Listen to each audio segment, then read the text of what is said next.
हजुर दर्शक नमस्कार, स्वागत छ नयाँ भिडियोको साथमा उपस्थित भएको छु। मेरो नाम शङ्कर अधिकारी हो। दर्शक तपाईँले सिधा अगाडिपट्टि एउटा एकदमै सुन्दर नयाँ एकदमै भर्खरै मात्र फिनिसिङ भएको घर देखिरहनु भएको छ। हो, आज म तपाईँलाई यो घरको बारेमा सम्पूर्ण जानकारी दिनेछु। भिडियो सानो छ, अन्तिमसम्म हेर्नुहोला। यो घरसम्म जाने बाटोको लोकेसन र भित्रका दृश्यहरू पनि देखाउनेछु। पछाडिपट्टि साइडमा पनि तपाईँले देखिरहनु भएको छ, मजाले चाहिँ बरन्डा निकालिएको छ, हेर्न सक्नुहुन्छ तपाईँले। एकदमै राम्रो छ, नयाँ मापदण्डमा बनेको, भर्खरै 5-6 महिना मात्रै भएको छ यो घर कम्प्लिट भएको। हाइवेबाट जम्मा 400 मिटर नजिक हो साथीहरू, एकदमै नजिक छ। ढलान बाटोमा छ, ढल, लाइनको पानीको पाइपहरू सबै जडान गरिसक्नु भएको छ है त।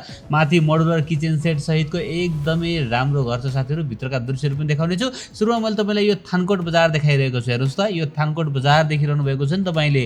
हो, यो थानकोट बजारबाट थोरै त्यहाँ तलपट्टि सुरुङ मार्गतर्फ जाने बाटो तपाईँले देख्नुहुन्छ। त्यहाँनिर एउटा गेट देख्नुभयो। हो, यो गेटबाट स्ट्रेट अगाडि बढ्दछौँ हामी। लगभग 350 देखि 400 मिटर चाहिँ हामी कन्टिन्यू रूपमा चाहिँ सिधै तल यो सुरुङ मार्गतर्फ जाने बाटो है साथीहरू।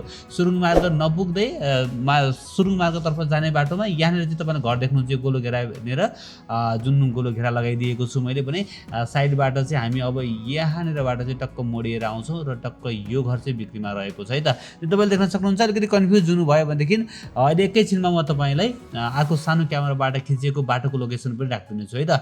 गाडी, एउटा सानो गाडी र केही मोटरसाइकलहरू तपाईँले मजाले पार्किङ गर्न सक्नुहुन्छ। पार्किङ पनि ठिक्क नै रहेको छ। 3 आना क्षेत्रफलमा बनेको यो घर रहेको छ साथीहरू। टोटल 8 वटा कोठा रहेका छन्। चन्द्रगिरी नगरपालिका वडा नम्बर 3 को यो थानकोट बजारमा रहेको छ। थानकोट मेन हाइवे बजारबाट चाहिँ मात्र 400 मिटर नजिक सुरुङ मार्ग जाने बाटोको यो टक्सार पनि भन्छ यो है त। टक्सारमा रहेको छ। दक्षिण मोहडाको हो, देख्न सक्नुहुन्छ। दक्षिण मोहडाको टक्क ढलान बाटोमा रहेको छ। बाटो चाहिँ फिल्डमा 11 फिटको 12 फिटको जस्तो देखिन्छ, तर नक्सामा चाहिँ 10 फिटको रहेको छ है त। तर एउटा गाडी मजाले आउन सक्ने भइहाल्यो। र भित्रपट्टि पार्किङ पनि सानो छैन साथीहरू। टक्क यतापट्टि यहाँ एउटा गाडी, सानो गाडी राखेर यतापट्टितिर चाहिँ बाइक उतापट्टि राख्न सकिन्छ। हेर्नुहोस् त, यसरी चाहिँ यत्रो पार्किङ रहेको छ भने टक्क यी खानेपानीको लाइनहरू, मिटरहरू जडान गरिसक्नु भएको छ। र युपिभिसीका झ्यालहरू तपाईँले देख्न सक्नुहुन्छ। अब भने म भित्र जान्छु साथीहरू। टक्क यहाँनिर चाहिँ एकदमै सुन्दर छ घर, फिनिसिङ छ, देख्न सक्नुहुन्छ। तल ग्रेनाइटहरू होइन, रेलिङहरू र चाहिँ एकदमै ब्युटिफुल घर छ साथीहरू। र अरूभन्दा पनि नयाँ मापदण्डमा बनेको घर हो, त्यही भएर फाउन्डेसन बलियो छ। यहाँ देख्न सक्नुहुन्छ एउटा कोठा यो देखाइरहेको छु। कोठाको साइजहरू चाहिँ साथीहरू हेरी छ है। 10-12, 10-13, 10-14 यस्तै साइजका रहेका छन्। यहाँनिर तपाईँले मजाले युपिभिसीको झ्याल देख्न सक्नुहुनेछ भने। अब म अर्को कोठातर्फ जाँदैछु। यो फ्लोरमा 3 वटा कोठा रहेको छ। अर्को कोठा देख्न सक्नुहुन्छ, ठुलो साइजकै कोठा रहेको छ, त्यस्तो सानो पनि होइन। र चाहिँ ट्याक्क लाएर यो कोठाबाट त हामी बाहिर पनि निस्किन सक्दछौँ। र पानीको लागि चाहिँ लाइनको पानी पनि आउँछ, साथै इनार पनि यहाँनिर तपाईँले देख्न सक्नुहुन्छ। र आसपासमा साथीहरू यो चाहिँ एकदम खुल्ला रहेको छ है, किनभने त्यहाँनिर एकजना जमिनदारको जग्गा रहेछ आसपासमा। त्यो जग्गामा चाहिँ कहिले पनि घर बन्दैन भन्दै हुनुहुन्थ्यो। खैर, भोलिका कुराहरू छोडिदिउँ, अहिलेलाई खुल्ला नै रहेको छ। र अर्को एउटा कोठा यहाँनिर तपाईँले देख्न सक्नुहुन्छ। लाइटको लागि भने कुनै चिन्ता छैन है यसको, किनभने सबैतिर चाहिँ तपाईँले देख्न सक्नुहुन्छ। अगाडिपट्टि दक्षिण फर्किएको छ र पछाडिपट्टि पनि धेरै नै स्पेस छोड्नु भएको छ। लाइट चाहिँ खुल्ला रहेको छ। कोठाहरू उज्याला रहेका थिए। र म यो फर्स्ट फ्लोरको बाथरुम देखाइरहेको छु। र अब चाहिँ भने म यहाँबाट माथि जान्छु साथीहरू। ओके, देख्न सक्नुहुन्छ घर एकदमै फिनिसिङ रहेको छ। तर उहाँहरू यहाँ बस्नु हुँदो रहेनछ, त्यही भएर चाहिँ अहिले कोही पनि हुनुहुन्न है त। अब जो पनि यो घरमा जान्छ उनी फर्स्ट ह्यान्ड रहनेछ, अथवा चाहिँ पहिलो उसैले चाहिँ पूजा गरेर टक्क सर्दाखेरिमा हुन्छ।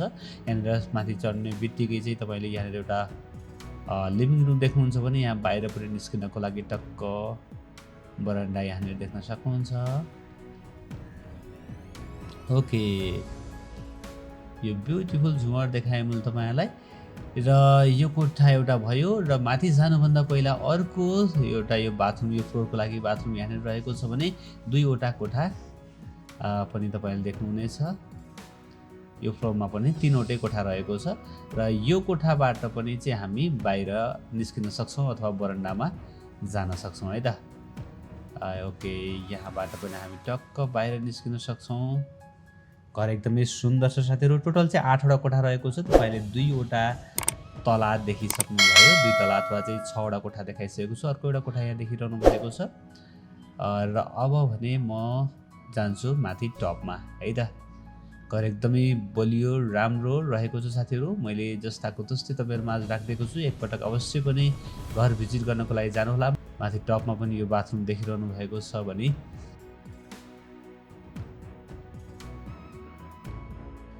साइडमा एउटा किचन र एउटा कोठा देख्न सक्नुहुन्छ। अर्को एउटा कोठा यहाँ देख्न सक्नुहुन्छ र अर्को एउटा किचन रहेको छ। किचन पनि चाहिँ फुल मोडुलर सेट रहेको छ, तपाईँले देख्न सक्नुहुन्छ।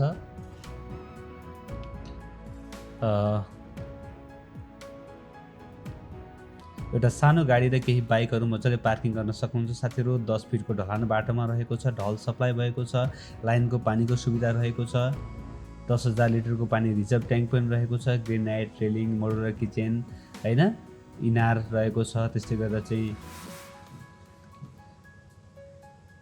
कार्लेसहरू पनि लगाउनु भएको छ घरमा पनि। यो मैले किचनको मोडुलरको दृश्य देखाइरहेको छु र किचनबाट पनि हामी बाहिर निस्कन सक्दछौँ।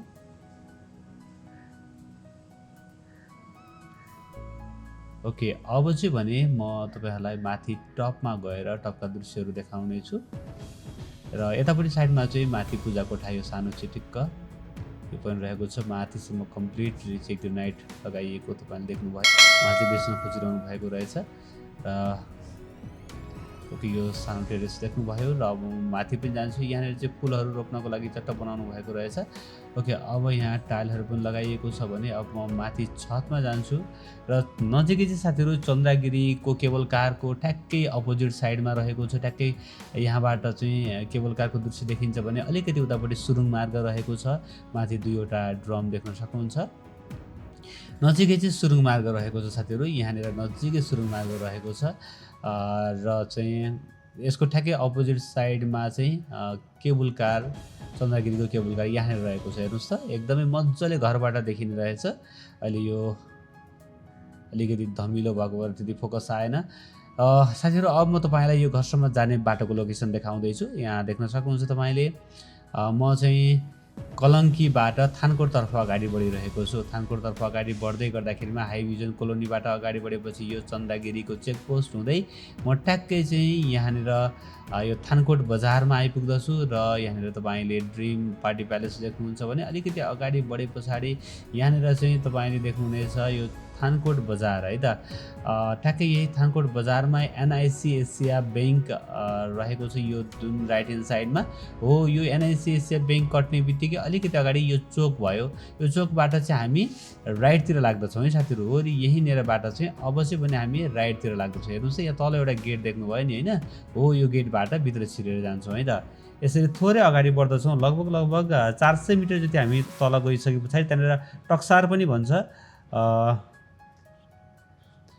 यो थोरै तल गइरहेका छौँ। यो सुरुङ मार्गतर्फ जाने बाटो पनि यही रहेछ र अरू पनि बाटोबाट गइन्छ। तर यो बाटो पनि रहेको छ भने ट्याक्कै यहाँ अलिक तल आइसके पछाडि फेरि यहाँनिरबाट चाहिँ यो टिनको एउटा सानो छाप्रो अगाडि देखिरहनु भएको छ। त्यसको अपोजिट हेरी यहाँबाट चाहिँ हामी सट्ट भित्र छिर्दछौँ। थोरै कन्फ्युज हुनुभयो भनेदेखि घरधनीलाई फोन गर्न सक्नुहुन्छ। तर तपाईँहरूले मजाले चाहिँ यो घरमा पुग्न सक्नुहुनेछ।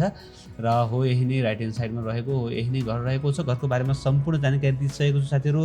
थप बुझ्न परेमा तपाईँले घरधनीलाई फोन गर्नुहोला 9823776204 9823776204 यो नम्बरमा तपाईँले फोन गर्न सक्नुहुन्छ भने तपाईँलाई मन पर्यो भने एक लाइक गर्नुहोला। नयाँ साथीहरूले च्यानललाई सब्सक्राइब गर्नुहोला। घर भिजिट गरेर यो घरलाई खरिद गर्न सक्नुहुनेछ साथीहरू। भोलि बिहान नयाँ घर जग्गाको साथमा उपस्थित हुनेछु। तबसम्मको लागि मलाई बिदा दिनुहोस्। नमस्ते, शुभ दिन।